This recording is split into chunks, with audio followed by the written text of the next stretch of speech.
তুমি সাধারণ কোনো মানুষ না, তোমার ভিতরে আল্লাহর রহমত আছে।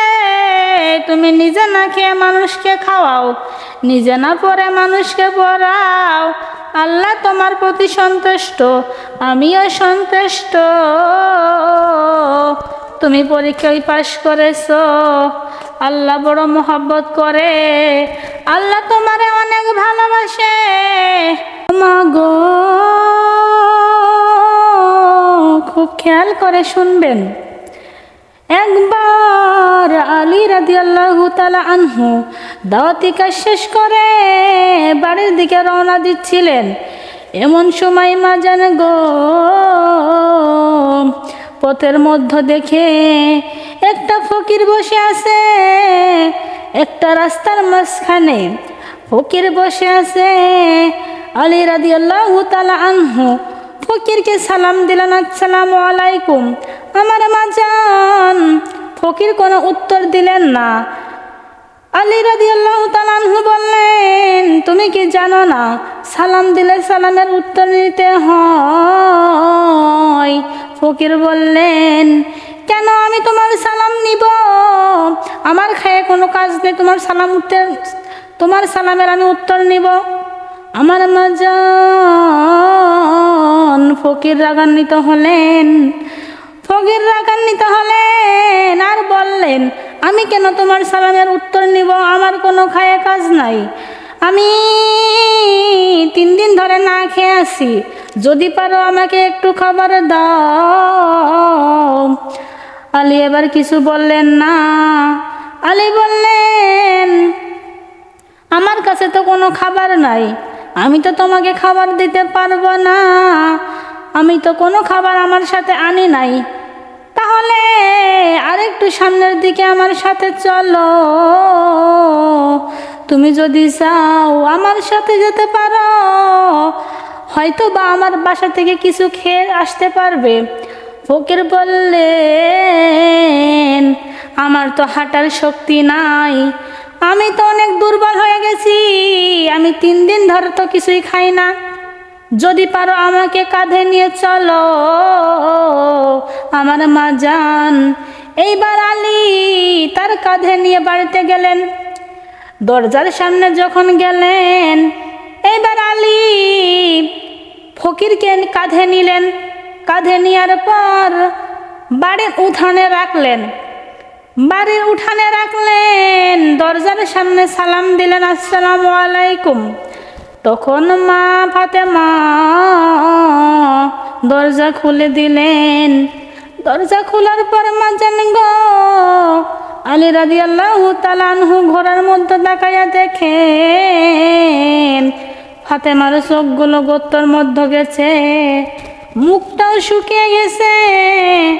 হাসান হুসাইনের দিকে তাকাইয়া দেখেন তারাও শুকাইয়া গেছেন। মা জান গো,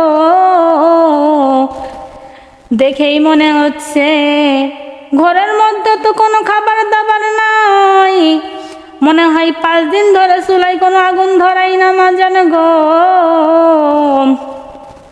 এইবার ফাতেমা আলীকে ডাক দিয়ে বলল, ও প্রাণের স্বামী গো, আপনি তো দাওয়াতি কাজে দেশের বাহিরে গিয়েছিলেন, অনেক দূর দূরান্ত গিয়েছিলেন, আমরা তো 5 দিন ধরে কিছু খাই না, আপনি কি কোনো খাবার এনেছেন? হাসান হুসাইন বলল, আব্বু গো, আমাদের জন্য কি কোনো খাবার এনেছেন? আমরা তো 5 দিন ধরে না খেয়ে আছি। আলী কোনো কথা বললেন না, জায়নামাজ পড়লেন।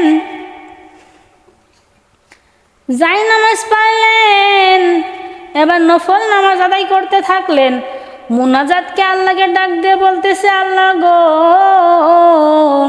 আমার স্ত্রীর জন্য কোনো খাবার চাই না। জায়নামাজে বসে আল্লাহকে ডাক দিয়ে বলল, আল্লাহ গো,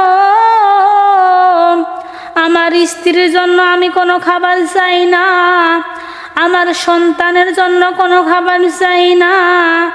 ও রব্বুল আলামিন, আমি একটা ফকিরকে কাঁধে নিয়ে এসেছি, সে আমার উঠানে দাঁড়ায় আছে, তাকে আমি তো আশা দিয়েছি,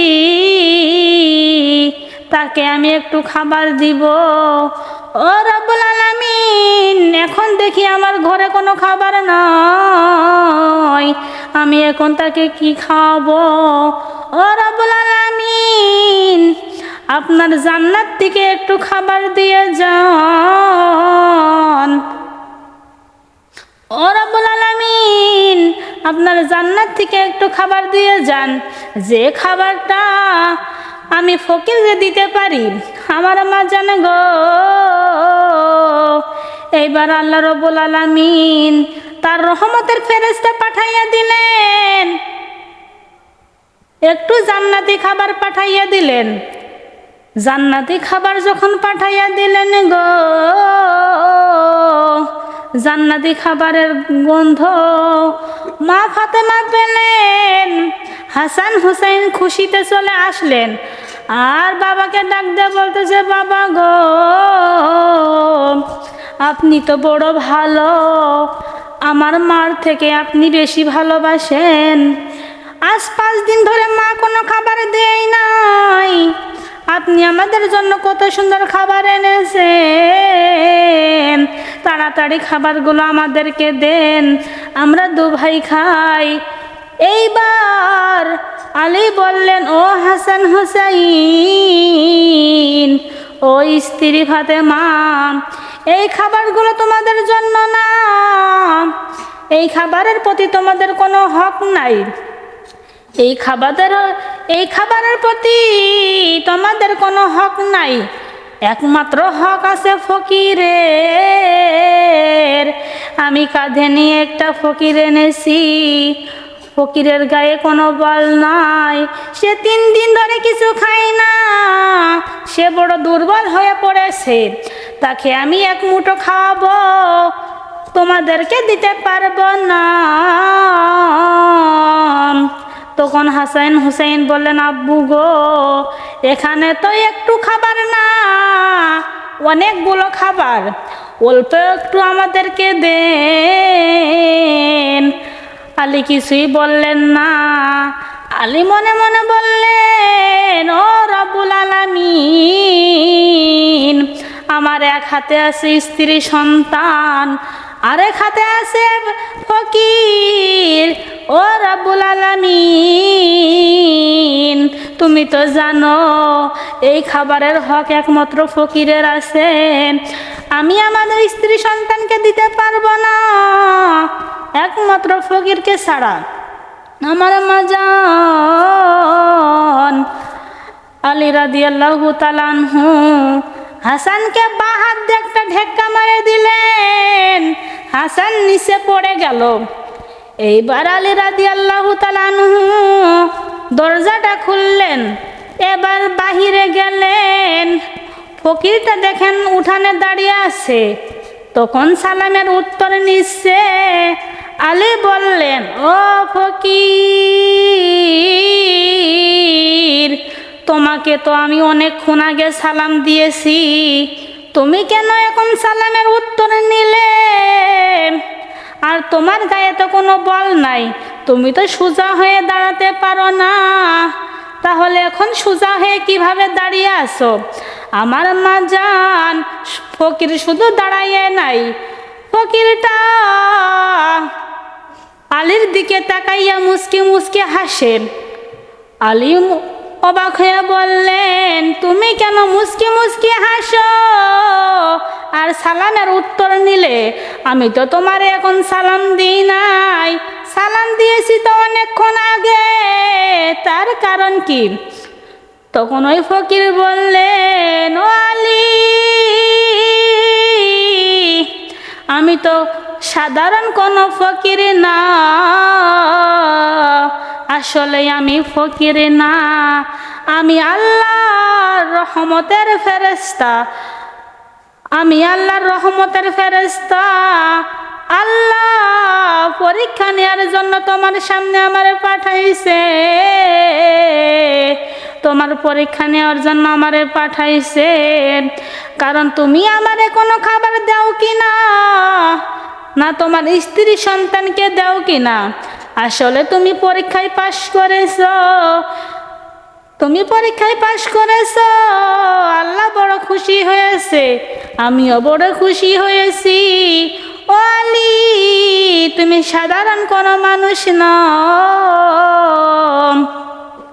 তুমি একজন খাঁটি, তুমি একজন আল্লাহ রাব্বুল আলামিনের আমার মাজন। তুমি সাধারণ কোনো মানুষ না, তোমার ভিতরে আল্লাহর রহমত আছে। তুমি নিজে না খেয়ে মানুষকে খাওয়াও, নিজে না পড়ে মানুষকে পড়াও। আল্লাহ তোমার প্রতি সন্তুষ্ট, আমিও সন্তুষ্ট। তুমি পরীক্ষায় পাশ করেছো, আল্লাহ বড় মহব্বত করে, আল্লাহ তোমারে অনেক ভালোবাসে। ও আলী।